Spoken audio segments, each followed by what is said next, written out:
Welcome to this week's episode of Frivolous Gravitas. For all of those who have the privilege of the internet and are able to watch our podcast. Today we will be looking on just that subject, privilege. What is it? We talk about it a lot, but it's again one of those concepts where, you say that use that word a lot. I don't think it means what you think it means. And often we contrast it with things like rights. You have the right to do something when in fact, you have the privilege of being able to do something. We're not going to be talking so much about rights today, but focusing on privilege, and which is something you have, I guess, the ability to do or benefit of doing. But beyond that, it's a little more complicated than just something you have the ability of doing at this present moment. Now, with that in mind, we're not going to be looking at it from a who has privilege. We're not just going to be tallying things, seeing like putting a graph up and saying, okay, these people have this privilege, these people have this privilege, these people have that privilege, because we all have privileges at different moments and at different times and at different levels. I remember when I was a young child, I had very few privileges, but I still had some because I was growing up in a place and that allowed me to, have a full stomach whenever I wished, which is a pretty good privilege, I would say. Now, let's turn it over to Chris. And how would you define privilege as we're going to look at it today? Oh, thanks, Jordan. And just as a reminder, not sure if anybody doesn't know where they're listening to, but this is Frivolous Gravitas. You are tuned in. Myself, totally. Christopher Driver, and Jordan Roy. The always amenable. I didn't screw it up this time. Yeah. Something like and subscribe, whatever. Yeah. Marketing, that stuff. So I think what I sort of wanted to focus on today was more about taking stock of the gains that we do have, and not just specifically speaking about like how our privilege is some sort of negative thing, but more as a reminder for us to count our blessings and just take note of where others are lacking in the things that we take for granted. And I think the reason why this type of approach and thinking is very important because it falls heavily into the whole idea of mindfulness, and anybody who's been reading blogs lately or anything about mental illness, you'd probably have come across the whole mindfulness idea or like I've come across it and I found it to be very mystifying because it seemed like a synonym for a lot of things, really. It's just pay attention to others. It's like, yeah, okay. Yeah. Be aware of yourself. It's like, okay, which means like use your brain. And there's mindfulness because it sounds good. It sounded to me like a marketing term. Yeah, I think it's used a lot as a buzzword. Not to say that I disagree with the message that they're sending out, but I disagree with the way that it's being received, because most people are using the term privilege as some sort of like it's a fault or something of somebody's. Like I wish I would have thought better how to word this before we started, but no, I get what you're saying. I keep thinking back, and this isn't a new phenomenon either. Like it's almost like people want to avoid having it so that it doesn't undermine the achievements or accomplishments that they do earn, because then they say, well, you earned this, but you started from a point of privilege, so it like diminishes the accomplishment entailed in so this kind of comes down to like I don't even want to bring this up, but like an old saying, like to each according to their ability, to each according to their needs, which boils down to like the people at the bottom should be given the most by the people at the top who will give them. So to each according to their needs. So anybody who can should give to those who can or can't or won't. So like this isn't so much like an altruism thing, because it's just like, oh, helping old ladies across the road. Well, she can't and you can, so do it. But you're not doing it because you have to. You're doing it because you want to. I am doing a good deed, not you being forced to do a good deed. Whereas you have this idea that everyone is trying to race to this bottom because the better you have it, the worse you are, which is this assumption we seem to have in present day. But it's kind of dumb. And I kind of remember an old Kurt Vonnegut book where he goes into the future and everyone's being handicapped if they have it well. And so everyone's trying to have as little privilege as possible. I'm attractive, so I have to wear a mask. Oh, I'm tall, so, I have to walk on my knees. Oh, I'm really good at math, so I have to... that to me is very dystopian, because it's almost like if you're a good artist, you should hide your art from the world. And that's like the opposite of what you should do if you're an artist. Right. You know what I mean? Or if you have something to say and you're articulate, to silence yourself so you don't make other people feel uncomfortable basically wastes your gift. Like you're doing the opposite of what you should be doing with the thing that you have and that you're given. And a person that dances well can dance well. And they share that, well, they have the ability. Why can't other people? Why can't we let other people dance well? It's like, well, I can't dance well. I can dance okay, but I can't dance like those people in the ballet do. And they dance for themselves, yes, but then they also dance. Their dancing also creates beauty in the world and enriches the rest of our lives.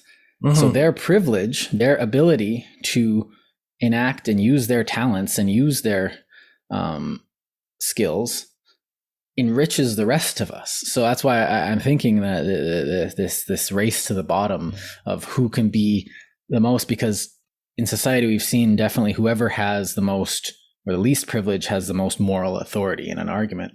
I remember in school you have people saying stuff like, oh, well, you can't say that because you're white. You can't say this because you're this. And I would just, well, you're just a straight white man. And I just say like, I'm bi. Whether or not it's true doesn't matter, because, who are they to ask you? You're infringing on my rights or whatever. And so I just gave myself more moral authority by making myself perceived as less privileged. And to me, that's such a waste of energy, and it defeats the purpose, right? Because then you're sort of diluting the pool of people who actually have an issue with that type of thing. And I'm not saying you're doing it. I'm saying they're doing it by forcing it upon you, to making it beneficial to you to use that vice or device in your own interests. But I think what that's saying is supposed to be telling us about to those who have the least receive the most, or whatever that quote is that you use. That's a good one too. I was trying to paraphrase the one that very biblical started off with, but the point of that, I think, is not to force people to do things, and it's not to make people feel guilty for having things. The point of it is to say, if it's really easy for me to do something and it's hard for somebody else is going to be having an easier time doing something that's difficult for me to do. So that's the whole idea of our markets episode on synergies. That's the point. The point is to do what's easy for you and do it for other people so that they can do what's easy for them for you. And with that, everybody does better. Everybody is richer that way. Right. And we talked a bit about before about specialization. You had mentioned specialization is for ants. It's for insects, yeah. Yeah, for insects, yeah. I mean, it's not 100% perfectly absolute, but it's a quotable. Like it's just it's not a fact. It's an ideal. Like the quote itself is a it's something to work towards. Like it's not something like humans aren't supposed to be specialists, blah blah blah. No. You don't have to be a specialist. Exactly. It's just it's highly efficient to specialize so that you can do the most good with your time and your labor and your input of effort. But it's not mandatory or required upon people to do everything for themselves. It's just that you're able to. You should exploit that ability. The fact that you're human is a privilege. You can do more than a dog. You can when objects are occluded, you can process visual stimuli better than any computer can, just because our brains have evolved to be more efficient and optimized at it. That's a privilege of our biology. We didn't cause that. I didn't grow up and make myself a better speaker. I was born with a tongue, and I was born in a country that supported free education, and I had parents who encouraged me to voice myself. And this is a good spot, I think, to detail the difference between a right and a privilege, because you have the ability to speak. You have the right to use that ability. You have the ability to walk. Now, you don't have the right to speak well. You have the privilege to speak well if you hone your skills. It's the same thing. You have the privilege to run in the Olympics if you have the best legs in the world and work your butt off. Legs off. If your legs work better than mine, you can outrun me. Privilege. Yeah. So when I say right, at least when I'm saying it, it's something that is inherent to you. So you are alive. You have the right to be alive, because if you are not alive, rights and privileges don't make any sense. It would be absurd to think otherwise. You have the right to be around people. You have the privilege to be around people at certain times and at certain places, but you have the right to, exist in the same space as other people. You can't not do that sometimes. And so rights are things that are inherent to your existence, whether it be from God or just the way nature made us, doesn't matter. Either of those explanations work just as well. But anything beyond that is a privilege, and that doesn't denigrate privileges, and privileges are very important. But I think what you're getting at, the key distinction between the two, is a right is something that belongs to everybody, and a privilege is something that belongs to certain people. Right. So even if someone doesn't have legs, well, that's unfortunate. Do they have the right to walk? It's like, yes, but they do not have the privilege to do it. Yeah. Oh, that's harsh. That is so harsh. But life is very, very harsh. But key to it, it's not the society that's restricting their freedom. It's their natural innate ability that's inability that's restricting their freedom. So like, as a disabled person, it's really easy for me to see, because other people have easier times doing just mundane things that they take for granted, right? Right. But my privilege in that sense is that I'm keenly aware of all the things that I can do, like the opportunities availed to me just by technology and by the country I live in.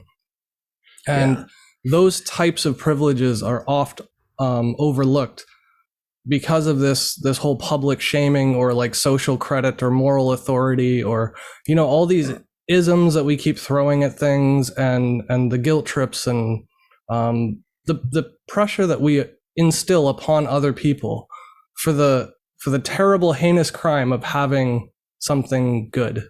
Yeah. There's something really, really cynical about that. And I mean that in the worst possible way, to want to stifle your own ability or accomplishment based on nothing other than the lack of ability, effort, or accomplishment of others. We should be encouraging each other to accomplish, regardless of. And yeah, some of us, well, and the tragedy in that is that some of us will not have any privileges in our life, and there's very little we can do about that.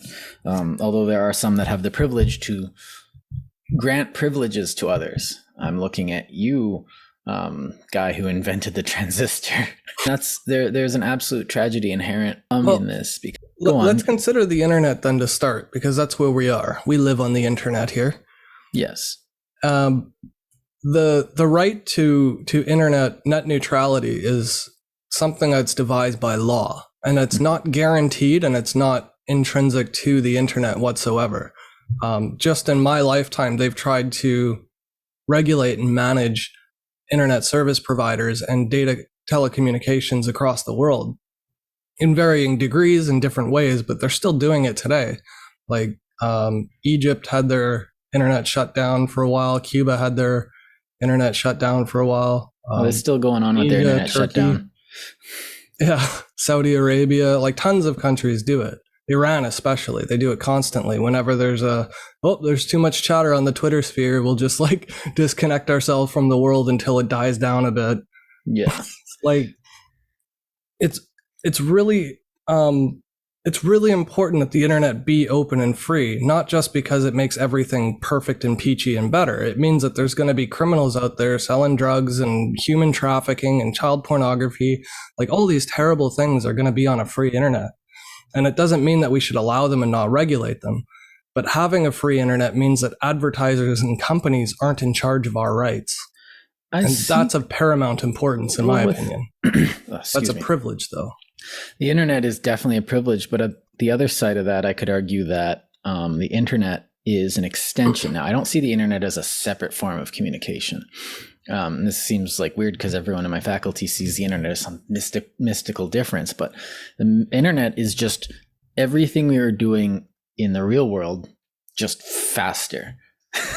And that, like human trafficking and pornography and all those terrible things you could do, minus literal murder, because, they're 3 states away or on the other side of Canada. Although you could probably hire someone, happens on the internet too. And it needs a different type, like the things that we've learned work in the real world and sometimes don't do very well. Taking care of these problems needs to be done merely a different way on the internet, because these things are same things that happen online happen in the real world. You get spammed with advertising that still happens on the internet, still happens in the real world.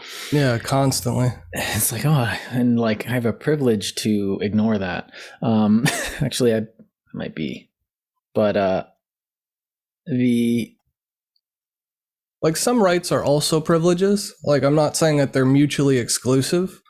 But with the internet, it's kind of like saying the quality of whistling isn't merely about puckering your lips and blowing. You can actually make a tune and harmonies, and you can have well, you could do full symphonies if you had enough people whistling to enough tunes. But the point is, like the sum is greater than the whole is greater than the sum of its parts. It gets back to that synergy where the internet is so fantastic, not because you can do one thing with it, but because you can do everything with it. Well, so if you're going to make a podcast and you have to do like a 2 minutes of research, well, that podcast could take you a whole week if you had to go to a library to do that research, or if you had to dig through your textbooks. But hypertextual contexts, viewports, and having multiple tabs open and separate windows, all while streaming multimedia and recording yourself. Well, that Ted Nelson's invention of hypertext saved humanity so much time. Just this one ornery guy. And and that's like being able to whistle from puckering your lips and blowing, in my opinion, because you're creating a tune. You're creating something that otherwise wouldn't have existed without the speed of the internet and data communication. So without that instant access from so far away to so many different places for so many different things, it would just be, a mail service that's faster. Like email is what they thought the internet was going to be forever. They just thought email was the pinnacle of the internet in the 90s. Chat rooms. It was so much faster than letters and it was simpler than telephone sometimes. It's like, let's have a 5-minute telephone conversation. Let's have a 3-line email. With a time and date stamp we can file. Yeah. And email is good, but then we're like, we'll just fax it to you. Who uses fax anymore? Yep. Apparently pharmacists, but but I think what you're getting at though is the thing that makes the internet great is freedom. And we can't say, well, what if we made it free but safe? And those two don't work together. You take away the privileges of the internet when you try and make it safe. What you have to do is you have to make it so that you actually go after people who do those bad things on the internet. Yeah, so law enforcement. Yeah, you have to enforce the law. You can't just make it, we need to make it safe. Anything where you try and make something zero is immense folly in and of everything that project tries to do. So I'm going to bring up Vision Zero, where they're trying to make traffic accidents and traffic deaths in Edmonton 0 deaths ever again from traffic accidents in Edmonton. It's not going to happen. That's not possible. Yeah, the way to do that would be automate driving. As soon as people aren't driving and it's only computers, you would have that. The only reason computers can't drive is because there's humans driving around them. Yeah. Well, and everyone's like, well, computers, I don't trust a computer. It's like they could get into an accident. It's like, how many accidents do people do? And usually that is okay, yeah. Yeah, do the math. Yeah. And that usually actually, I'm surprised that argument actually works, because a lot of people appeal to their own emotion and go oh no, I still don't like it. And it's just okay, 1 is better than 30,000. But it's fair not to like something. I have no problem with that argument. I can't argue it because it's a personal preference. It's just you could also outlaw cars. Yeah. And again, that wouldn't help anybody.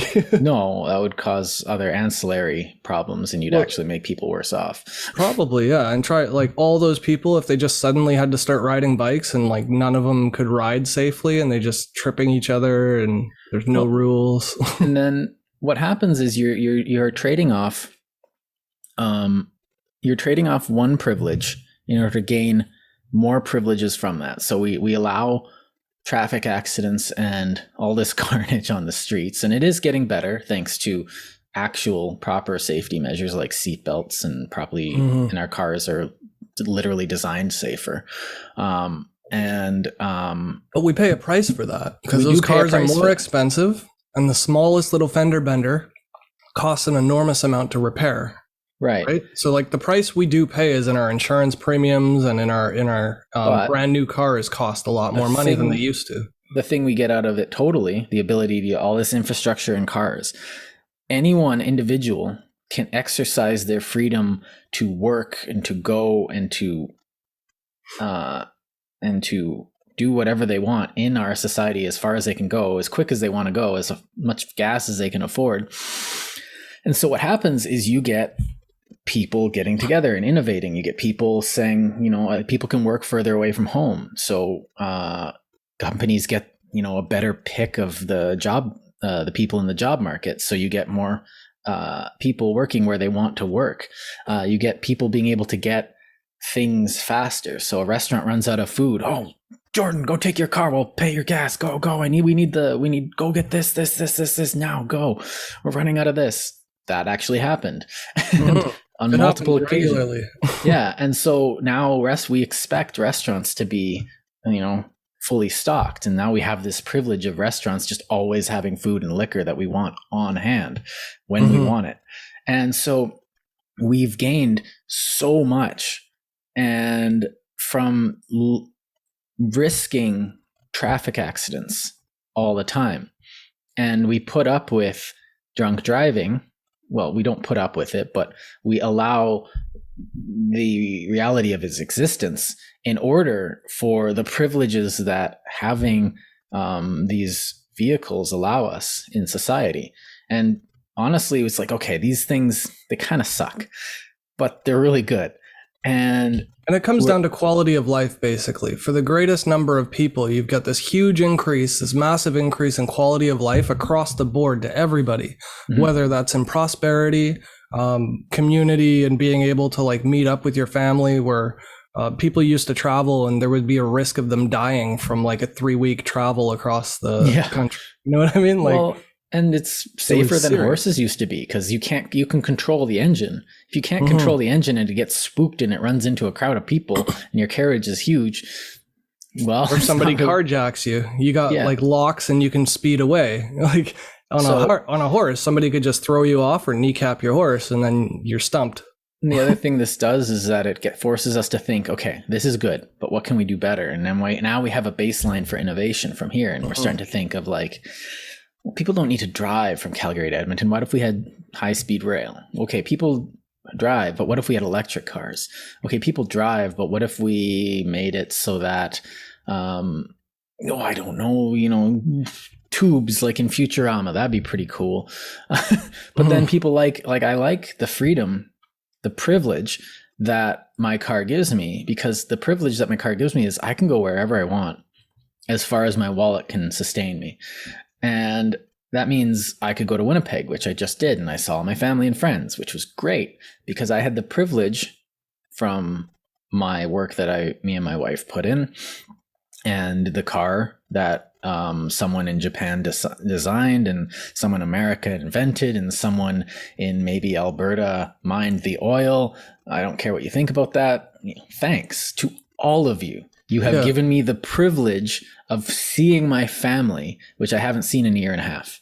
So, and that is so valuable, and we overlook it. And during the pandemic, we noticed it became like abundantly clear to us how much air travel has been just simple for so many years. We never even considered like how much engineering and cooperation goes in towards having effective route maps, or what do they call that? Routing. Yeah. Like planning all of their different, like the airlines have to plan obviously all of their trips. So complicated. It's insanely complicated. And then there's air traffic control, and then there's maintenance, and then there's the fuel requirements. Well, you wouldn't be able to do America any of that without computers. They have a different diesel jet fuel standard or whatever. Yeah. We need one that can melt steel beams. But but yikes. But taking stock of all that stuff is really important, because like in an age where depression is epidemic, it's often these types of things that people are overlooking in their depressions. You know what I mean? So it actually affects like our mental health, even by not acknowledging what we have as a good thing. Rather than being ashamed of it, we should be proud of it and make use of it in the best possible way. So if we're going to be burning a whole bunch of hydrocarbons, the best way we could burn them would be to create sustainable energy sources so that we don't have to burn them anymore. That sort of goes without saying. And the IPCC just released a new report about how human intervention to the climate, or human interaction, is affecting climate change, and how we need to make a change on it, right? We knew that. Oh man, IPCC. Yeah, we've known it for so many years. But it's like our hubris of thinking, oh, that time will never come, or it's so far away, or I'm just one person, I can't do it. It's like all these defeatist attitudes come from this expectation that like they deserve the airline ticket, they deserve their trip to Disneyland, and they did nothing to create the system that helps them or that enables them. And it also, this attitude, I think, also comes from the expectation that others do for them and they don't do for themselves. And so like, I don't, like, the butcher cuts up their meat so they can have a nicely, all they have to do is put it in the pan. You don't have to, you could buy half a pig from the butcher and cut it up yourself. And drag it home with like a big blood smear down the road. Yeah, it's in like newspaper. And gross. But you could. It's more sanitary than that. But and it's not actually that difficult. But you expect this, and you have these things, and you have this streak of inaction. So you don't think, okay, so there's climate change going on, somebody needs to do something, and like, but what about you? No, I'm dealing with my own problems. People are oppressing me right now because you should be giving to me because I'm the oppressed. I need the tables balanced, and that's another conversation. But the thing is that someone in India last week has built a smog clearing tower, and I saw this in the news, and it was somebody invented this carbon capture technology. And it's just a bunch of fans. You put in energy, it takes out pollution. So if we start making clean energy, then we have a net negative benefit when we start building these towers. It sucks in 1,000 cubic feet of smog a second. And I'm looking at this thing like that's amazing. Build 4 of those and you could clean up New Delhi or something. And the interesting thing is it exposes deeper problems too, right? So it's like, even once you've got the smog clearing machine, they say, well, then you need energy to power it. And they say, oh, well, India's got the biggest solar power plants, like some of the biggest ones in the world, which is phenomenal. But then you go like, oh, well, now we have to mine more rare earth minerals so that we can extract them to make solar panels. And then the solar panels that get set up also need to be cleaned, and they need to be covered, and they need to be like, you can't do this. It's like build fusion powered dummies. But Indians found another solution to another problem. They had these aquifers that were evaporating too quickly, so the water wouldn't get all the way downstream to the farms and towns that needed it. Right. So they put the solar panels over the aquifers so that the water wouldn't evaporate so quick. And then you've got access to water to clean your panels, and you're protecting the water from evaporating prematurely. So like there's this idea that we just have a problem, we'll just fix it, and that's the end of the problem. But every time you fix a problem, there's always a slightly lesser problem, and there's more and more solutions as you go down. It's not like some Sisyphus rock that you can never push up the hill. It's actually progress. That's what progressive means. It means you are further ahead today in incremental steps than you were yesterday. Everyone poo-poos hydrocarbons, but like burning gasoline is better than burning forests down to make the same amount of stuff. Like we were, again, I bring up the thing of the Vikings where the Vikings deforested Scandinavia in order to build all their Viking ships. The fuel society. Yeah. It's like, and like burning poop and trees is inefficient. So gasoline's more efficient. Coal was more efficient. So then we found natural gas, and natural gas is more efficient. Now we know, and see our nuclear power episode, like fission and fusion are more efficient. And then we have like orders of magnitude. Yeah. Like we're finding these solutions that aren't just marginally better. They're like enormously more beneficial to all people, not just the people who extract it and sell it. And there was like black hole technology, which would fuel the entire planet. It's still theoretical, but the fact that we have the idea means that people are sitting there thinking of solutions to problems that we've created. And it's like, well, there's always a new problem. It's like, there's always going to be a new problem. You move into your dream house and now you have to clean a basement and mow the lawn. And it should be invigorating. Like we should say like, we put this problem aside. We may have 3 more problems now, but these are 3 problems we weren't even looking at before. Like food isn't an issue in Canada. And that's amazing because for all of human history, food has been your primary motivator from the moment you wake up in the morning to the time you go to bed. You're planning for the next day, the next week, the next season, the next harvest, because you die without food. And hoping that the earth provides it for you is stressful. You can open your tap in most Canadian cities and drink the water straight from the tap without any repercussions. That's weird. It is weird. And I'm like, I have this weird problem where I'm having trouble gaining weight, and everyone looks at me like, ugh, can't believe you have this, how dare you? I'm so envious. It's like, well, it's just a different problem. But like that fact that we have that problem instead of my problem en masse is generally a good sign that we have all this privilege to eat. Like you have a right to eat, period, I guess. But that would just be like craft dinner or bread. Like, well, that's the right to life. Privilege is that's what merely the right to be alive. You have the right to simply be alive. Like that's Locke's number 1. There's no point to having rights if everyone's dead. Yeah. But the privilege comes in our access to nutritious food. I need truffles on my pancakes. Being able to walk into a store and pull things off the shelf that came from across the world just because they taste good, or just because you want to try something, or just because you got a vitamin or nutrient deficiency and you need it to sustain yourself. You have access to it, and that's phenomenal. Like truly, truly phenomenal that we don't even think twice of our access to food anymore. Just like with the internet and with education. Yeah. So like we have a good education system. And what do is they try and start cutting costs to it rather than improving it because they think it's good enough already. And it's the exact opposite of what we should be doing. With the privilege of education, we should be more aware of how useful and vital education is. And we should be making it more pronounced. Yeah. And I don't think we should be like, I agree. And I feel like a lot of people are like, oh, education is a right. It's like, no, it is definitely a privilege. Definitely a privilege. That doesn't make it anything less. That doesn't denigrate it, but we need to be calling it what it is. And the thing is that we can't, I'm still not for like enslaving the teachers to a system. Like, I think we should be making it so that teachers can go off, do your teacher thing and teach as much as you want, and we'll subsidize you and we'll do it, and just give them freedom. Because everything that we're talking about, and I don't even want to stay on the topic of education because this is so all encompassing, comes down to freedom.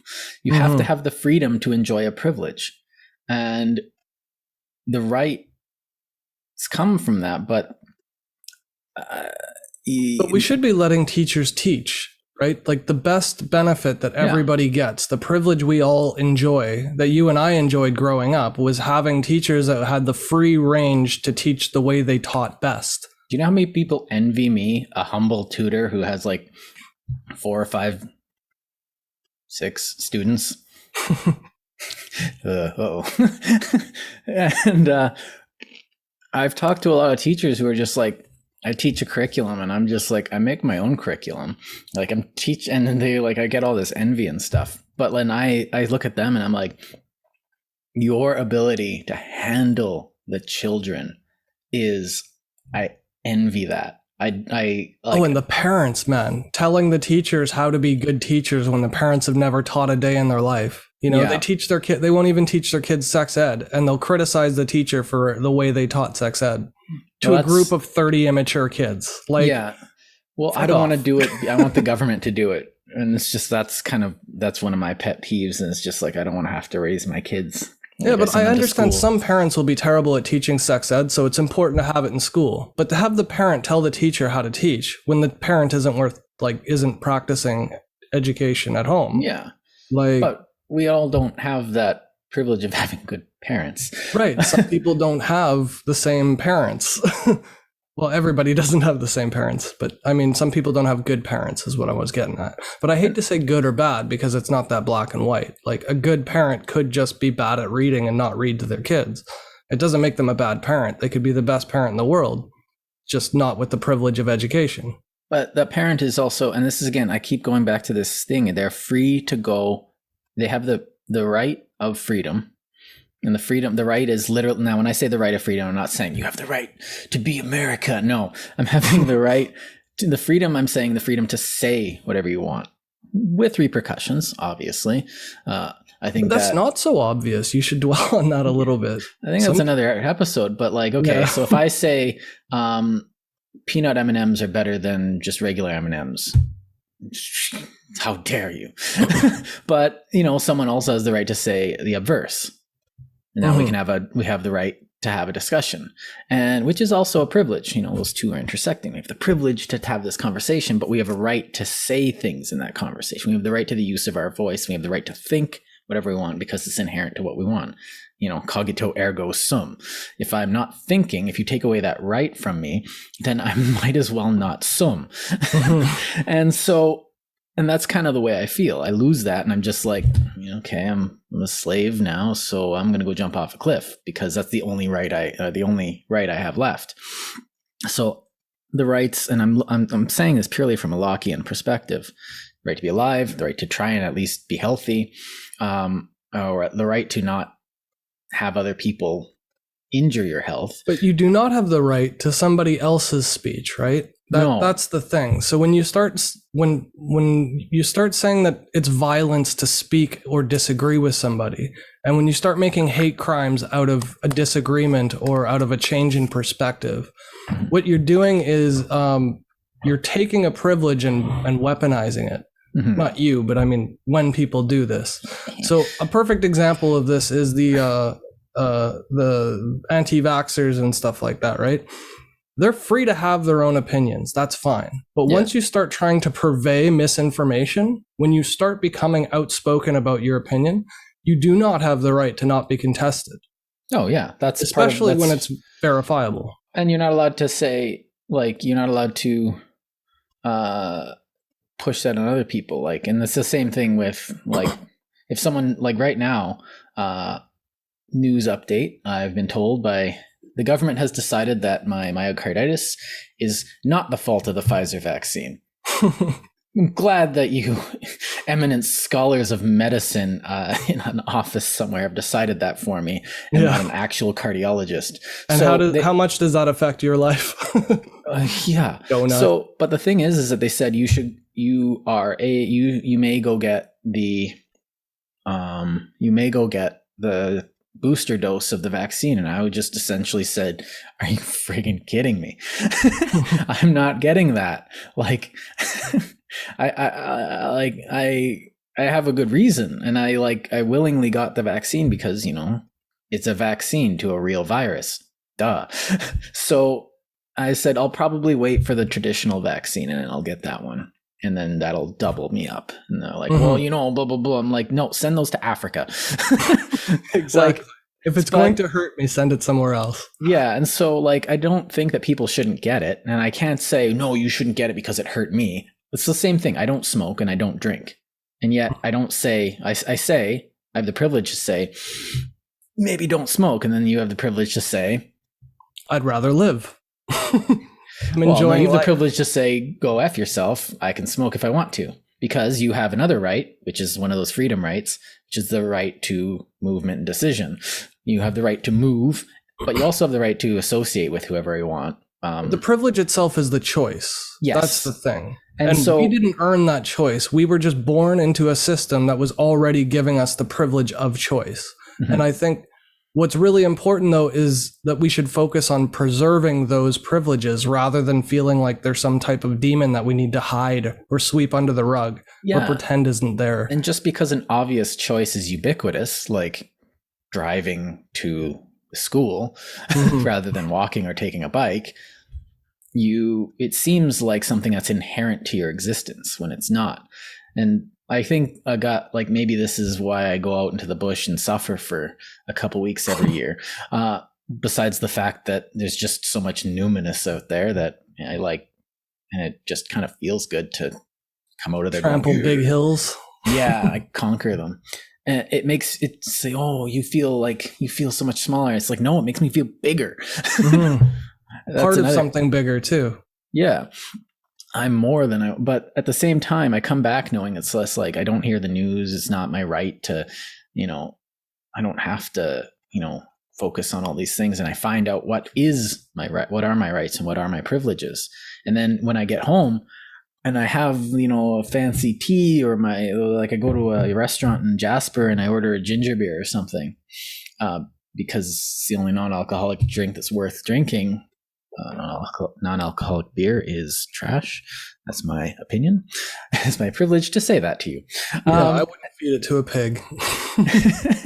And so I have the privilege to have all these luxuries and have someone teach me rock climbing and stuff like that, because I sat in the bush and ate dehydrated food and lugged all this stuff up a hill and, but that in itself was a privilege to exist like that. Now, if society collapsed and I had to live like that on as a result of that, then that's a bit different. And there's a quality of life aspect that comes back into play about dealing with nature, like being involved in that type of putting yourself in that type of an environment and extricating yourself from like the hustle and bustle of urbanization. It's humbling in one way and it's empowering in another way. Yeah. You know what I mean? Like it enriches your life in a deeper sense than the actual activity itself. Mm-hmm. But to not be able to acknowledge a privilege because it's some type of like shame, what you'd have to do in the process of that is diminish the value of the quality that you gain from that experience by saying like you didn't fully earn it. You know what I mean? Like that's not the point. That's not the point to living. Well, it's like me being a straight right. come get me, straight white man. They say this is a privilege. It doesn't really feel like a privilege. And I know there's a couple people that I am acquainted with in my life who are straight and white, and they have even less privilege than I do. But because they're white, they are treated as if like, oh, you don't deserve these things, or you don't deserve this extra help, and so they have to work harder.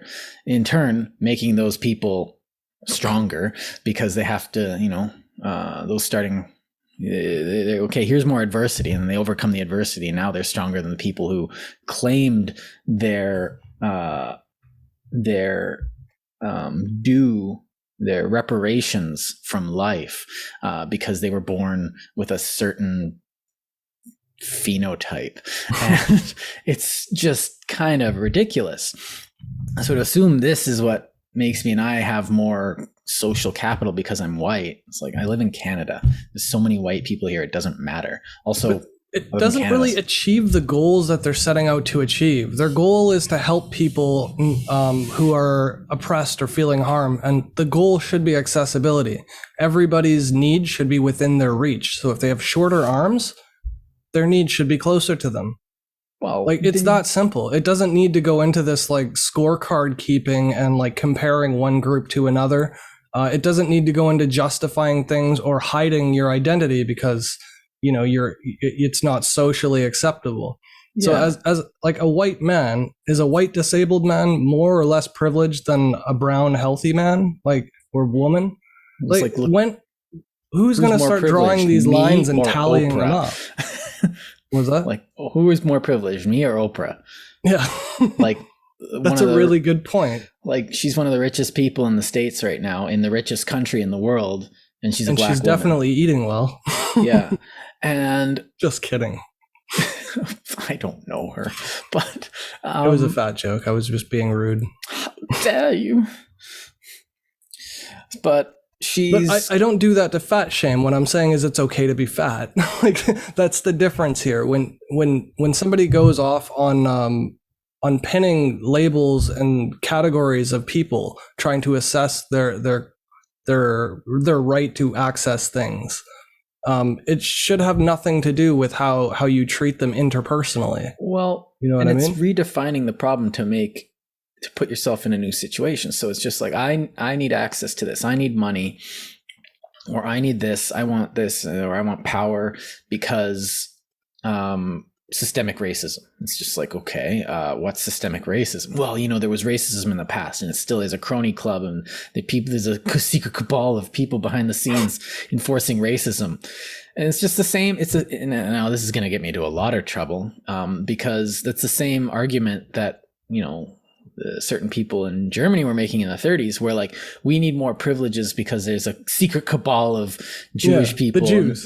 And it's just like, they'd stub their toe and be like, oh, the Jews did this. And it's just, or like, and like I said, I was like, there's some Jewish guy 6,000 years ago sitting around a fire going like, hey guys, come here. It's big brain time. I got an idea. Like, that's absurd. It's absolutely absurd. Jews are just Jews. They're just, like, there's no secret cabal of Jews. And there's no witches out there burning your crops or like, cursing your family or anything like that. Like, the witch trials were literally the same thing as like pinning everything on the Jews in 1930s Germany. The Salem witch trials were basically like, I had some bad luck. I'm going to blame this woman because I don't like her. Yeah. Or like, you could look this ad infinitum back into history, but you're placing yourself in a situation where you are the beneficiary of a made up problem. Mm-hmm. And rather than fixing real problems. Or like, I can't get a job because of immigrants. Or immigrants, or because because I've got this mental disorder. It's like, I've got a mental disorder. I've been employed before. What's your problem? And they go, oh, well, it's worse than yours. It's like, why? It's because I'm this, and that's harder for me. It's like, and like, when I hear it, I'm just like, well, that sucks for you. Good luck. And they're like, but they want other, and this comes down to what I was saying right at the beginning, where it's just like, those who can need to give to those who can't, because we all need to just be equalized, but we're not all equal. And that would be horrid, because I wouldn't want to be equal. Like, I'm okay with people having it better than me. And it sucks that people have it worse than me. But I'm really only focused on my problems, and I want to solve my problems. I don't want someone to come on and be like, oh, here's some money. Oh, thanks for the money. Now I can do the thing. And this comes to one of the points I've been trying to get at for a while, but I'm having trouble segueing it. Is that and I keep cutting you off. No. I haven't even, this is not a problem. I've been wondering how to weave it in, is that work itself is a privilege. And if you give something to me, I lose that privilege. And this is kind of a strange thing to say, but like, there's a lot of things that I'm honing in my life, my skills, my writing skills, my reading skills, and I'm constantly doing this. I'm working on it. But if someone gave them to me, I wouldn't have the benefit of that work. If someone said, okay, like, this library, I accrued over like 15 years of reading and work and toil. And I've read most of them except for the reference ones, which, I've read referenced, I've used to reference. And so that work has given me, and this is a symbol of the work I've put in, not, someone just being like, oh, you want books because you want to be smart and you want to have to, no, you got to put the work in. And if someone just bought me the books, I would never read them. And I would never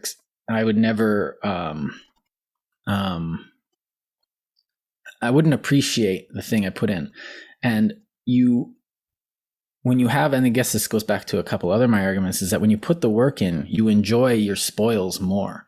And that's psychologically true. Like, that's true amongst almost every single person with a brain, because that's just how we function. Yeah. The IKEA effect. I built this. Yeah, exactly. That's exactly it, actually. That's one of my favorite things I learned this year because I'd never heard that before. And it's like, it's true. And this is why people say that their food that they grew in their garden tastes better. It doesn't. No, But it really doesn't. The work makes it taste better. And watching it grow, there's that quality and spirituality about the consumption of your comestibles. You know, it's really invigorating to have seen it grow from nothing. Like raising your own kids is different from watching your neighbor's kids grow up. You still like your neighbor's kids and they're still human beings. They still have rights, but your kids are your kids. Like, they come from your seed. And it's strange because I'm growing squash right now and I've got this great squash plant going. I've been tending it. I've been making sure it's just huge. I've got like, we should have a squash off. I'll show you mine. You show me yours. Well, my squash plant I've got like 6 big like spaghetti squashes in there.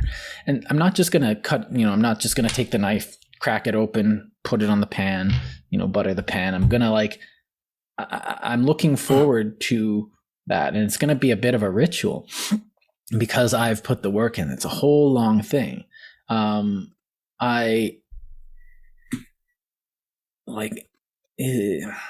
think a lot of what it comes down to too is appreciation. And you had mentioned that before when you were talking about your how it was you were privileged to have been able to study and to work. Oh yeah. And I think the sense we're getting at, though, is not like slave labor kind of work. That's not the privilege. The privilege is you could choose where to work.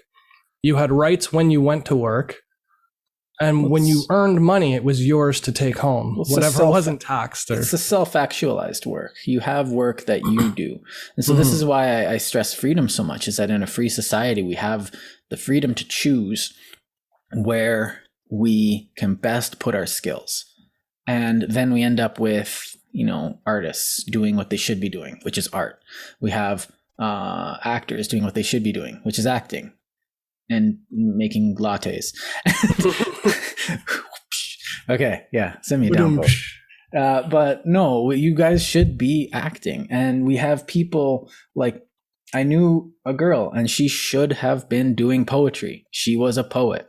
She was doing other stuff that was tangential to it, but it was all like guy geared towards that because that is what was best for her. And there's other people. It's like, I fix cars, or I do this, or I do that, and they all actualize themselves and get meaning from the thing that they set themselves towards. And if someone told them to do that, they wouldn't have that. And they're creating that meaning for themselves too. It's not something that's prescribed to them from outside of themselves. It's not like they're told you should be a gardener all your life because gardening is holistic and energy healing and blah blah blah. It's like when my dad gardens, his heart and his soul are in the dirt. And I've seen it. Your yard was beautiful. Yeah. Like every year since I was a kid. Kudos. And I didn't earn any of that. That's a privilege I got when I got to visit here, my parents to experience. Yeah, and it was evident that there was a lot of love and care in that. And to even say that for myself is kind of trite, but because it's kind of like, yeah, well, that's not for you to say, because I understand that. Yeah, if some people have a green thumb, I've got like a rotten wrist. Like nothing I touch grows. Everything just dies. So I really, really appreciate when other people are able to make things grow. And so we all find a spot, and by finding our spot and enjoying our own labor, we enrich the rest of our lives of each other. And that's such a privilege. And it's a privilege that we need to guard. We should not squander it and throw words around without meanings just because we want to appear appear hoity-toity or high horse or ivory tower, whatever you want to call it. Really that moral benevolent superiority. Yeah. And that's not what privilege is for. It's not about being superior or inferior to other people. It's about like taking stock and appreciating what you have and then sharing it with other people. That's the whole point. When something you're good at, you do a lot of it so that you can share it with people who aren't good at it. Well, and then they say, well, okay, but that's, everyone's out for themselves. And you get that cynical attitude that you talked about. Everyone's out for themselves. It's a zero-sum game. I just have to take from my percent of the pie, and I need to get as much of it as I can because everyone's out for themselves. It's like, Do you remember the 1997 floods in Manitoba? Do you remember how we saved the city? Because everyone voluntarily, the entire city just went out and picked up sandbags and shovels. And skip work, skip school, skip church. Like people just went out and helped. And it wasn't an order. It just happened. Like the city was doing some of the bigger projects, and the province was doing that Zed Dike south of the city, but the city stepped up, and it was kind of, we were all proud of it, and we were all patting ourselves on the back. The farmers are still mad because they got all flooded, but the city was generally untouched. And New York is infamous for that too. Like they had that Hurricane Sandy where everybody just banded together and helped people as strangers they had never known or met before. 9/11, the first responders. Hurricane Katrina was another good example where the communities and people would drive in from across the country who had never been to New Orleans before and just start digging through the rubble looking for bodies. Yeah. Like the way people come together when they're able to help what other people who aren't able to help. That's what brings meaning and spirit and vitality into the human race. That's what we should be encouraging by using the word privilege. We shouldn't be using it as some derogatory, pejorative, insult to sling at people for our own just like temporary, superficial benefit. Like, why would I check my privilege? Now, where should I put it? Yeah. But at the same time, there are people, like we're talking very high-mindedly, but there are people in society that, rub everyone the wrong way. That guy who has the privilege of having the loudest muffler on the planet. It's a trade-off, though. Well, there's people with deep voices who can't whisper. Their voice just travels through walls. Yeah, like the Brian Blessed types. Hi! It's like, geez, he's here. I like the guy, but there was a construction guy I worked with. He was working his two jobs, and one of his jobs was construction. So when he'd come to work waiting tables, he would just yell all the time, like right here in your face. And I'd be like, dude. I sleep beside drills. Yeah, apparently. It's the only way I can get to sleep. He wasn't a bad guy. It's just, I hate him. But like, you get people who like rev their engine and play their music loud and are just obnoxious with their privilege. Yeah. And like, we're always going to have these people, and people see these people and think that, oh, that's what's wrong with society. It's like, no, that's what's wrong with that guy. Yeah. And they're a necessary minority. They have to exist. They're a very visible minority. Yeah. And they're loud, granted, and they disturb the peace and they bug other people. But the fact that they exist helps us remember to teach our kids not to be like that. Oh, yeah. If you never saw it, you would not be raising your kids the same way. You wouldn't think to tell them to not be obnoxious if kids were never obnoxious. You know what I mean? Yeah. You need the negative in order to know what positivity is. In order to push yourself in a progressive stance, you have to be able to see the dirt before you sweep. Well, and I think we become afraid of people like this, and we become afraid of like boogeymen such as them, because like you have people like I don't know, these big bankers on Wall Street doing all this dumb stuff for the people in Washington who are bailing them out. Okay, that was actually a bad deal, but whatever. That's another thing. All of them over and over again. Yeah, and it's just capitalism is meant, if you screw up, you fail, and then you stand up and try again. It's crony capitalism is what you don't like. But the monopolies and like corruption. So you see these, and then you see these boogeymen, and you personify them as just this guy who looks like me, except a bit older. I'm literally the boogeyman here, because like I'm probably gonna go to the range after we finish recording this. Your hair is not white enough, and you're not bald enough, so.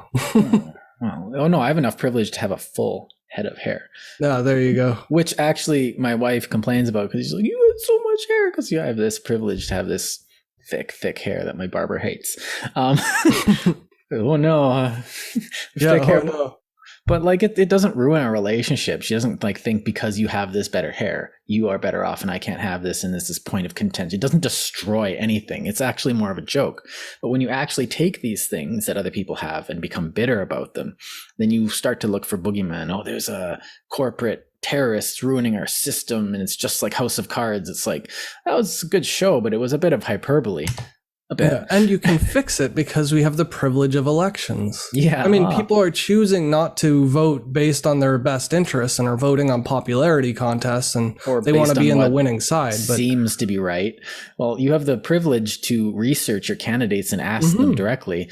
Just because you don't doesn't mean, like, you don't execute your privilege doesn't mean that you don't have it. so And to accuse other people of having too much privilege because they do execute their rights, like, or what their gifts basically is what I'm getting at. Their blessings. But like, if you're endowed with something naturally and you choose not to use it, to use that against another person who chooses to use it, like, you should be revering them for using their gifts and talents. You should be promoting and encouraging them to do more of that, rather than using privilege as some sort of stone to throw at people to knock them down. Look, I can't go and talk to my thing because I'm afraid of talking to people. I have social anxiety. But then you say, instead of saying, okay, I have social anxiety, I can't talk to people, you look at people who don't have it or overcome it. I have social anxiety. I don't like going out and talking to people or making phone calls. I hate emails because I got 10 bad emails a day for 3 months once. And every time I get an email, I get this, but I still answer my emails and I still have my email up all the time to deal with this. So I found ways to deal with it. And I look to people that have overcome this and see them as not as he's inherently has this, but someone whose behavior I can learn from or admire. You can't have heroes because they'll all fail you. It's like, I don't admire everything about a person. They're not like, people aren't Jesus. We should definitely have a episode on heroes. But the thing is, that's a really good idea, actually. When we have a boogeyman, we want to be safe from the boogeyman. Save me from traffic accidents. Save me from the Nazis. Save me from this or that. I want to be safe from it. And this is where you get certain things like the Commission on Public Safety or the Committee of Public Safety, whose main focus was keeping public safety by lopping off the heads of French people who disagreed with them or were on the wrong side of the aisle, or Hong Kong, who just censored a ton of movies out of public safety. And you have music and art. For safety. And this ends up limiting freedom. You can't do this because of safety. And I'm not going to get into the COVID debate because I have an opinion on that that's very middle of the ground. But we should do an episode on safety too, actually. Yeah, I personally consider safety a bit of a swear word, and I've said this before. It's like, I need to be safe. Well, we just want to be safe. It's like, if I'm safe, I'm not trying. You don't Here's the thing about it. Go watch that episode of Star Trek where Picard gets the opportunity to do his life again, but play it safe. That's one of the best episodes. He ends up being like a second lieutenant, not captain of anything. And he's just his former subordinate tells him that he doesn't have any potential future. The God comes back to him like, safety is appealing because it's comfortable. But because it's comfortable to lay in bed doesn't mean your body needs 24 hours of rest. Yeah. That's the opposite of what your body needs. It needs to be pulled and tugged and stressed and you know what I mean? Like, exercise is good for your body and your mind because it damages your body, because it's hard. And it's the same with food. Like, you can't just eat pure raw vitamins and have a nutritious diet. You need to eat fat for some of the vitamins to soak in. And fat doesn't just turn into fat. Sugar turns to fat. And then there are types of sugars. And then there are types of like chemicals that preserve all these things too. Like electrolytes in your shit. Like everything comes down to moderation, because having one Chris's of book. Anything. If you're not going to plug it, I will. But I think the safety part is a huge one, because we have so many knee-jerk responses to safety triggers, seeking out that comfort and peace of mind and relief from anxiety. But it's not the anxiety we should be trying to relieve. It should be the stagnation of not being anxious that we should be trying to relieve. Right. You should, instead of becoming free from danger, you should become anti-fragile when danger does come. Yeah, you should be more resilient. And instead of being less anxious or trying to relieve anxiety, you should learn how to manage anxiety, because that actually is productive. Having anxiety that you can work with is way more productive than not having any anxiety at all. Yeah. Because if you have no anxiety, you just sit there. You're a blade of grass. cut me, don't cut me. You know, like your life amounts to nothing. And that's fine if that's what you want out of life, because that's success.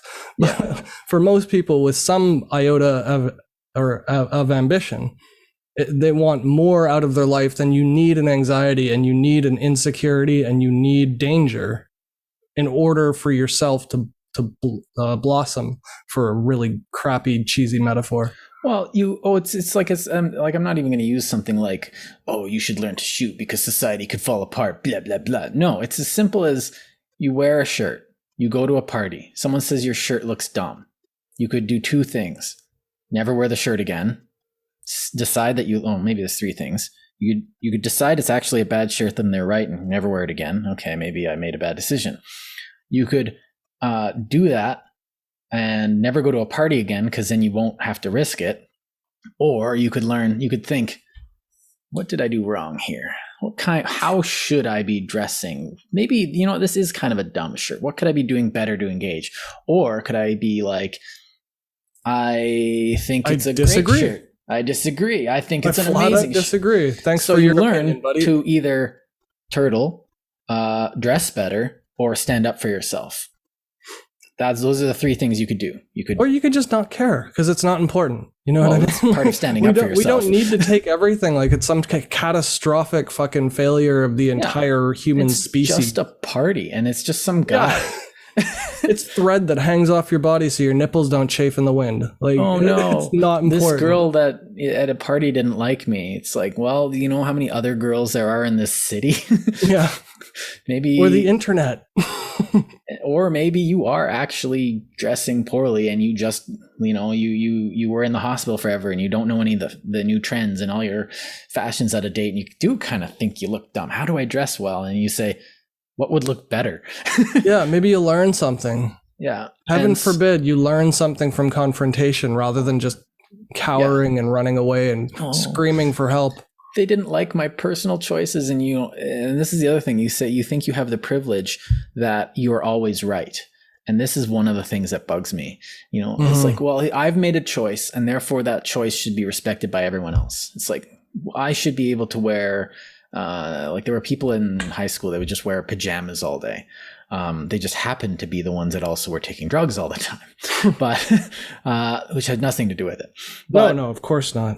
They just expected everyone to put up with it, and I guess they didn't care, which I guess I can respect. But at the same time, to some extent, it was a bit of a faux pas. And so there's things you can do that you do that are wrong, and we're just expected to, like, this is what I did, or this is what I am, and you just have to accept it. It's like, no, we don't have to accept it. And some things are trivial, like what you wear, but some things aren't, like yelling at people in a restaurant. That's a social faux pas. They're just doing their job. Like, it's just a hamburger. They didn't, like, they're exhausted and they're making minimum wage. Like, just leave them alone. They are not happy to serve you.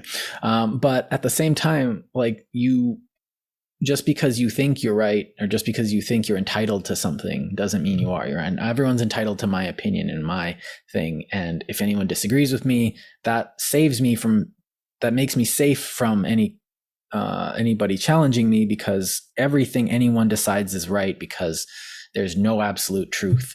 And that's the thing. I'm not entitled to safety from other people's opinions. If you believe something and you have the right to say it, I'm not entitled to the safety of not hearing it. I'm not even entitled to the physical safety from accidents of other people backing up and no, someone backs up, I fall down the stairs and hurt my leg. It's like, he didn't see me. I'm not exactly the tallest guy in the planet. So, like, can I actually hate that guy? Well, the pain says hate that guy. But then I go back up. It's like, dude, this really hurts, but, like, I'll forgive you if you help me up. And like, you have, intent matters to some extent, and that comes down to, like, the interpretation and things, though. Mm-hmm. And I think where privilege gets thrown askew is people's interpretation of the word privilege. Yeah. And that's what we're sort of trying to drill home with all the examples and the repetition, is because it's not just a few people here and there. This is the only way the word is used these days. It's misused in the sense that privilege is some kind of derogatory attribution of a person's character. And that's a flat out misuse of the word. Like, actually, we usually start by definition of terms. We didn't do that this time. I gave a very, very poor, brief definition, but like, I noticed when we were trying to look it up, the reason why I was mentioning this is because like I was gonna quote the definition that we found, and then I realized that this is one of those words that I never know how to spell because I never use it, and I avoid using it because of how people misuse it, and I hate that about language. One of those things hold on, I was going to read it here quick. Yeah. Privilege is a noun, a special right, advantage, or immunity granted or available only to a particular person or group. Only to a particular well, there's people that have the same privileges as me. I have the privilege to grow a halfway decent beard. That's the meaning, like a special right, though. Yeah. It's like people expect some kind of entitled special rights relative to other people. Like, I can speak, but you can't because I don't like the things that you say. That type of thing really, really bothers me. But what we don't take stock of are the privileges that we got from like our war vets fighting for our freedom and for democracy. And the fact that like other countries had to have revolutions and like horrible, horrible civil wars just so Canada could never have one. It's pretty like, nice. How many not countries have never had a civil war? Fascist country. I really like that. Well, Canada had a civil war. It was kind of lame compared to the one to the south. Yeah, it's not really the same as like Syria or no. You know. And like we want our own province. No. Okay, well we're gonna fight with you. Oh, and then the war ended and they gave them their own province. It's just like, okay. Yeah, and then it's like, hey, you want your province to be part of our okay. Yeah, it was literally let us join Canada. No. It was a weird civil war. For any Americans watching, just look up Louis Riel. It's a wild ride. But like, and it's really Canadian. Like, it's silly. It's stupid silly. Yeah, and there's some like really interesting individuals on both sides. If you actually are interested, there's a graphic novel by Chester Brown that really tells the story the most accessibly. Anyway, nice. So you mentioned privilege was kind of this derogatory term, and you see this like in school where like my wife had to go for like privilege training and bias stuff, which is absolutely offensive on every level because they make them like who has the most privilege step forward. Yeah. And then like they place everyone with their privilege and it's like, look at these people that you have to help. But then, you know, it's like, who's got race, who's got money, blah, blah, blah. But then you have all these people with money, but my wife's white and comes from a good family, but we don't have our family's money because that's our parents' money, not ours. And yeah, they're different people. Yeah. And so we like our privilege is the privileges that we fought for, like not like with guns and stuff, but with our effort and our studying and our stuff. And that is absolutely offensive to just be given a value based on some arbitrary thing which changes day by day because, you know, 5 years ago they're making it was all racial, in their but heads. now it's all sexual, which is none of anybody's business. I'm sorry. But they're making up your life story in their heads. They're like, oh, I know exactly what you've gone through because of your financial status, the color of your skin, and your genitalia. Yeah, that is just as prejudicial definition of my life. But that is literally like racism, but not for race. It's prejudice. Yeah. Like, you're judging somebody before even knowing their circumstance. You're a bigot because you're white is a bigoted statement. It is bigoted. It's just, and they're doing it to stop bigotry. That's what's just mind-blowing to me. Right. The only reason they're doing this is to prevent the thing they're causing. Like, let that sink in. It's just insane. And that's why I say earlier is that it's just an excuse to attain power and privilege because you're just redefining a problem in order to gain privileges. And so because truth doesn't matter, apparently, then you can just say, oh, I want this without having to work for it, just like you said. And that's the ugly irony of it, is they're using privilege as a weapon so that they can give themselves more privilege out of it. Like what they're trying to do by saying, hypothetically, I'm a black woman and you're a white man, you know, I should have a hand up to help me out because you had so many handouts just being white and male. fine, let's help people who are disadvantaged. Why don't we just ignore the color of their skin and their gender? Like, why do you need a privilege card in order to step up on top of somebody else who you're claiming should be stepped on because they have privilege? Yeah. Like, then you're basically just saying, now I have privilege, somebody should step on me because they're underprivileged. Like, it's just, it'll go back and forth infinitely, like mirrors on two sides of a wall. It just like bounces back and forth. The way we were describing privilege, like we dig a well. Now we have the privilege of having a well. And so they say, well, I need water. And we're like, well, I dug a well. Come and take it. No, I am the only one. I get first dibs at the well because the water on the top of the well is not the least muddy or something. And it's like, why? It's like, This is my well. You have to come to my yard.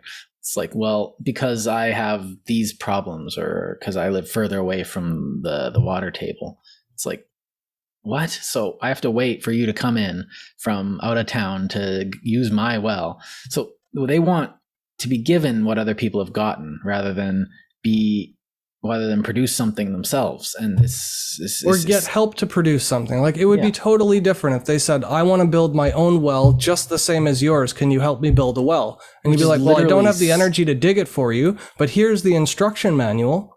That's literally small business investment. Like, I got this idea and I want to do it. It's a great idea. What do you think? And they're like, that's dumb. Okay, but I got this other idea. Wait, no, that second one's a great idea. Here's some money. I'm going to help you. I'm going to use my privilege to help you because I like that idea. I think I can make more money. And that's selfish. It's like, duh. It's like, you're not going to like, so here you go. Fubar. So, just sorry for the brief interruption there, but, I guess what I wanted to say just as a final remark is like leading some solutions by example. So if we recognize there's a problem, for instance, with not having enough women of color as company owners or CEOs of companies, they're constantly trying to get more women into STEM sciences and things like that. Rather than making ordinances that enforce people to do things that they wouldn't otherwise do organically, what we should be doing is encouraging that everybody who wants to start a business knows that they can and has access to the resources and education required to do it. And then just make sure that you're also intentionally making those resources available to Black women, for example, right? So instead of just saying like, we've got 5 applications for people as managers and we're just going to pick the woman just because we picked the woman, like, that's regressive because you're using racism to abate racism. Like, to me, that doesn't stop the problem. What would stop the problem is making sure that underprivileged communities also know that they can start businesses. Just make them aware of how to do it and how to go about it, because maybe they're not exposed to it as much as everybody else is. So it's the exposure we should be pushing, not pushing the actual financial incentives. Right? Like, we shouldn't be forcing or incentivizing people to do things they don't want to do. What we should be doing is making sure everybody who wants to start a productive business, because that's in everybody in the country's best interest to be economically viable and productive. Well, we should just be encouraging them to know how to do it. To me, there's a bit of absurdity in it. I was at Christmas dinner because I remember at Christmas dinner and my niece told me, oh, I want to become an engineer. I was like, oh, why? What about engineering? What type of engineering? Like, it's just a lot of fun stuff in engineering. Oh, because there's not enough women in there. I was just like, so you at once do have the privilege of going to engineering school and you're a girl. Okay. So you want to because you want to become a statistic, not because it's what you want. So there's a double layer of absurdity here. You have the privilege of doing something, not what you want, because you think that more people of your stripe should have that privilege attained. Now, a CEO is not a privilege I want. And the privileges that go along with the CEO are not, well, some of it would be cool, you know, that all that money would be cool, and you know the suits aren't really nice, but I can work different ways to get those suits and I can get money other ways. So like the results of that are different. I don't want to be a statistic. I want to do what I want. And that's almost denying yourself a privilege so that you can be seen to have more privilege. That's exactly it. It's absurd. And I found, like, I thought, and this is somebody's life that is being redirected in order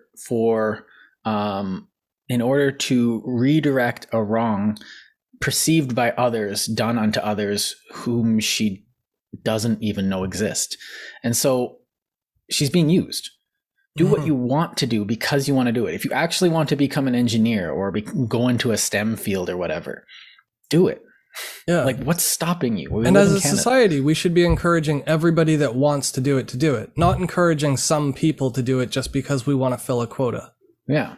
Because that doesn't help anybody. All you're doing is make work projects for people who are picking and choosing who's underprivileged enough to get more privilege. And you're sacrificing yourself and your time to people that don't care about you, even if you are a Black woman or some intersectional person of high numerical victimhood.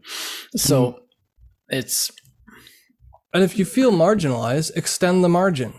Like, do some research, publish a paper, and show people that there's a problem and how to fix it. Don't just sit there crying in a pool of your own tears like, oh, this wasn't given to me. If there's actually a barrier stopping you or preventing you from getting something that somebody without color, a white person, could get, that's the problem. It's not the problem that you can't succeed. The problem is that there's a barrier to anyone. And fixing that barrier is not about it's not about eye for an eye. You don't just take privilege from one and throw it at someone else to fix the problem. The problem is systemic. You fix the system so that the problem doesn't persist. Right. Because and the thing is that we're all individuals in this. So when you align us along these traits, it doesn't make any sense. We're all suffering with the same lack of privilege. No one understands me. It's like, of course not, because we're not telepathics. We have to actually use our words. And so fixing the system relies on all of us being the best us we can be, and not just balancing the books, like you said, because if we doesn't balance.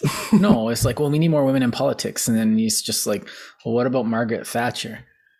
Yeah, it's like, what about Queen Victoria, the height of the British imperial oppression, like, and the longest standing or longest reigning monarch ever.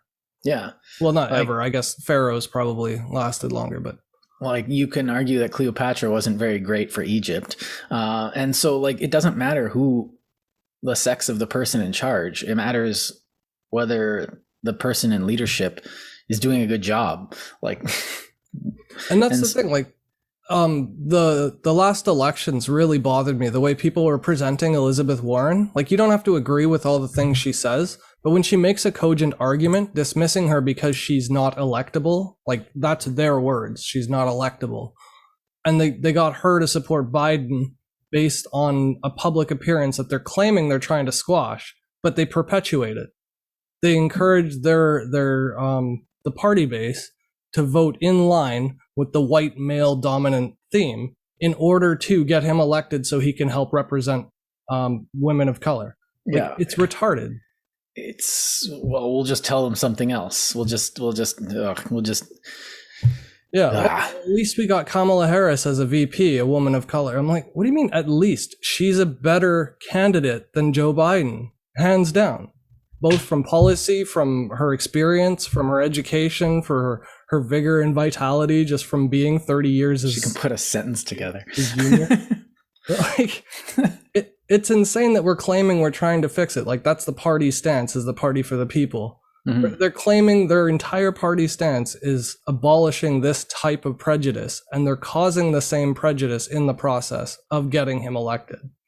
And again, I got nothing against Biden for being an old white man, but I'm just saying he was electable, and somehow Elizabeth Warren and Kamala Harris weren't. And that's based on nothing but people telling you that they're not electable. the same people telling you to elect us so that we'll stop the prejudice. You get analysts and stuff saying like, well, we need to do this because, indigenous issues are really hot right now. So if we can use that, we can use that to leverage our own thing because we're tangentially related to indigenous issues or this or that. And then everyone's just... yeah, it's like, we've got the housewife vote, you've got the black vote, and you've got and when you become that, you become a tool, and you lose your self or actualization, and then you lose your privilege. So you have, I'm in power because I have more privilege. It's like, but it's more like a forfeiture. Like you're giving it up. You're forfeiting before you even start the game, and conceding before even trying. And so it's, to me, I think that that where we started there with that self-awareness is definitely the proper way to look at it. How am I privileged? Why do I have these privileges? Are they earned? No. Well, does that matter? Actually, no. No, we should revel in it. We should be proud and thankful and grateful and make the best use of all of our gifts, whether that's money or good parents or favorable skin color, whatever you want to call it. People should be able to support each other because a candle doesn't lose any power by lighting another candle. No, I think that's a really good analogy. I think it's a Buddhist thing that I butchered, but but yeah, on that note, I want to inspire people to make the change they want and like focus on objectives, the end goal that you're actually trying to achieve. Because if the methods cause the same problem to a lesser degree, you're not fixing the problem. All you're doing is changing the outcomes. And we talk a lot about equality of outcomes and equality of persons. And I mean, there are enough people that go over that in grave detail. I don't need to belabor that much, but it should be self-evident. It's just nobody stops to think about it. Well, we a lot of times in schools nowadays, it's pushed down our throats that, you need to, this is what's right. And you have a professor and authority saying we need more women in politics or something, or we should be giving handicapped people more opportunity to get into graduate school. It's like, why can't they get into graduate school? Like that seems a perfect place for someone bound to a wheelchair. We don't want them. We don't want them, well, in this job, you have to lift with your legs all the time. Well, I don't have legs. Well, then you're fired. It's obviously not a good place for them. What we should be doing, though, is encouraging their minds. Yeah. We should be encouraging people with physical disabilities to be as smart leaders of people who are able. So, and I don't, but that's their choice as an individual. So when the faculty says we need more of this, you're no longer an individual. But then, you get faculties telling their students, we need more women in politics. And it's just like, why? Because women are better. Why? Women are just different. They're women. Like they're people. They're people, but they're women people. So like, but they're also individuals. So what makes a woman better? Like there are female criminals, right? Yeah. That's a thing. And so and they're also judged and sentenced less harshly than men.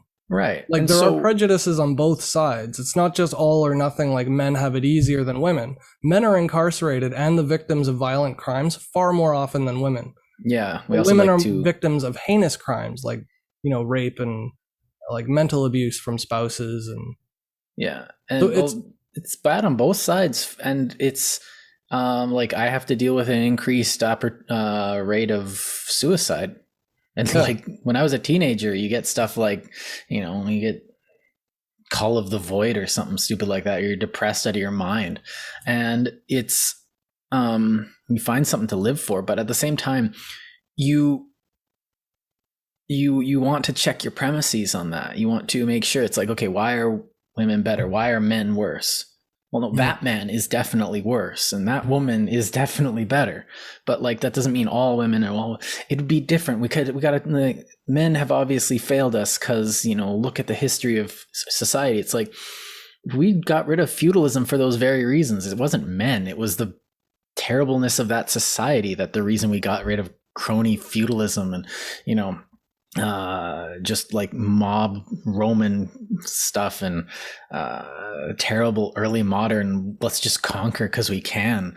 Like, we don't do that anymore for a reason, because it's terrible. It's not because we got rid of, there's fewer men running around. Like, and it's terrible for everybody, because even if you're benefiting from it, if you live in a world where you have to be insecure because everyone around you is suffering because of your privilege, you're not gaining from it. Even if it looks superficially like you're rich, you're not. If you have to be scared every day of your life for your things to be taken from you, you're way better off having access to all of the nice things and not needing them every day. Having a private jet and using it 3 or 4 times a year is nice, but it doesn't benefit you like being able to feed an entire city's worth of homeless people on that jet. You know what I mean? yeah. Or like housing people. Yeah, it'll cost you money housing people, but at least when people are getting their welfare checks, you can put them to work building houses. Like, they're productive. But if the infrastructure stands tall long after those payments have been made. Whereas the handout that you give to people, like for reparations or for affirmative action, a handout of a job that they're not qualified to do, they'll end up having to hire another person to finish the work that's not being done. Like, you're creating costs without fixing a problem, and you're just giving privilege to somebody to abate a privilege that's supposedly taken from them. Well, and this also implies that we'll be thankful. Someone who gives someone a privilege implies that, oh, thank you for giving me this privilege. Well, yes, but if it's an unearned privilege, if someone gives me, oh, we're going to give everyone in this block, $100,000. And it's just like, yeah, I kind of want $100,000, but I kind of don't want it like this. And then, but we should be encouraging them to use it. You know what I mean? Like, instead of being ashamed of being gifted $100,000, what they should do is like, I'm responsible to make the most out of this contribution that others have made to me. Like, that should be an empowering thing to them, instead of like taking it because it's mine and I earned it for being black. And I'm like, I keep thinking like there's a lot of times in my life where I could have gotten a lot more welfare than I did. I've received one welfare check in my life, and that was $444 during the 2009 crisis when I lost my job. And you might have to pay that back. And it was I don't know, it felt dirty to me, and I didn't want to do it again, so I didn't. I was unemployed, and I was just like, I can get a welfare check, and everyone's like, just get your EI, and I was just like, no. And I didn't understand it back then. I was just like, no, I don't want to. And it was like, it was 15 minutes of work to get it, and it was like that much money for 15 minutes of work, and I had this stubborn pride about me. It was inherent to who I was, I guess, and I just didn't want to do it. I totally understand what you mean. And because I want to earn it, I want to get it. It's just, it's money. It's useless. It's money to me. And what you did with it, on life support, you subsisted from it. Like, you made use of it. You didn't just piss it away on like drugs or booze or gambling, or you didn't just you felt beholden to the people who gifted to you to make the best use of it. And I think that's the best way to help people who are underprivileged, is encourage them to not just get free shit, but to use their free shit to make their community better, to make the world better. And that could be by starting a business, or from going to school, or just getting by because you just need to bide time until you get through. That comes back to that self-awareness that you mentioned, which, what can I do with this? What should I be doing with this? What do I want to do with this? Well, I want to spend it on, I don't know, another car. Well, what if you spend it on school? Well, that'd be pretty cool. And then that comes to like planning for the future, and that's a whole different conversation. But what you do with it says a lot about your character. But like, oh, I gave it to the poor people. It's like, so, okay, so now the poor people have it. What are they going to do with it? Like, you could have opened a kitchen and given it to them in food form. You could have fed people perpetually rather than feeding them for one day. And so we have to put thought into our actions. And when we think of ourselves as an individual, we conceptualize ourselves better within this structure of privileges and rights, and we can see what we can and want to do. And it's not that complicated. What should I be doing? What do I want to be doing?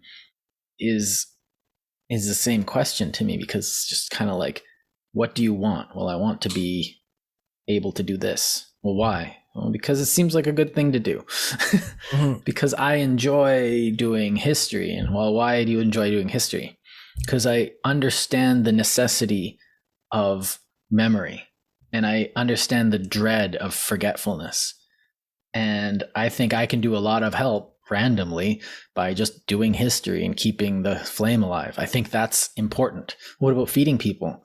That's The people also I'm interested in are already dead. And I want to keep them alive somewhere. And again, they're not mutually exclusive. I mean, you can't help in every way, but if the thing you're good at, the thing that you're interested in, that's easier for you to do than other people is to study history, and we need historians, you should do that. We don't Just need like, that many, but no, but you do need them, and they need to be able to like criticize each other too, because you don't want just one person writing history, right? You need a group of individual people who all individually arrive at different conclusions and debate their ideas together. Yeah, because so that's we can what's get a best whole bunch for of, everybody. I never thought about that. And then we get a bunch of books like these ones that tell us the stories of people that we didn't know existed. And now their lessons become our lessons. And that's valuable to me. And so that's my privilege that I'm enacting onto society. I have all this privilege to do this. I guess I could get more privilege. I could work hard in different areas. But not everybody has like access to things like we have for podcasts. So when we produce a podcast, even if it's not professional or perfect or, exceptional in any way, well, what we're doing though is contributing to social capital of the species and of our countrymen and of our communities. We're trying to instigate thought into productive means of progress, and progress in all forms, not just one or two, or saying that like nobody listen. If nobody listened to a podcast, was it ever worth doing? Well, yeah, it's recorded. Like it's good forever. Somebody could get some benefit from it after we're dead, and it's still worthwhile. It's fun, and it feels good to have produced something. And it's a learning experience. If we weren't doing this, it'd be like, it's like, well, what am I going to do today? I'm going to sit around, or I'm going to read more. Yeah, it's like, no, this is something I'm going to produce something today. And so this is our little contribution. So it's our gift. So now our listeners are privileged, and now what they do with that privilege is up to them. Yeah. So I think we're coming up on the end. Yeah. Did you have any other final thoughts on? No, I think don't let yourself, if I have advice, don't let yourself let others define privileges for you, and your privileges aren't, use them. Yeah, that's the best way to show that you actually appreciate your gifts, is to use them, not to hide them or feel shame from them. Be proud of what you've been given and granted and what you're enabled to do in your life, and make the best use of that as a token of appreciation for what you've got. I think that's the best message I can relay. Yeah. You've been listening to Frivolous Gravitas. Like, share, and subscribe. See you guys next week. Not perfect, but we're doing our best. Bye, guys. Bye.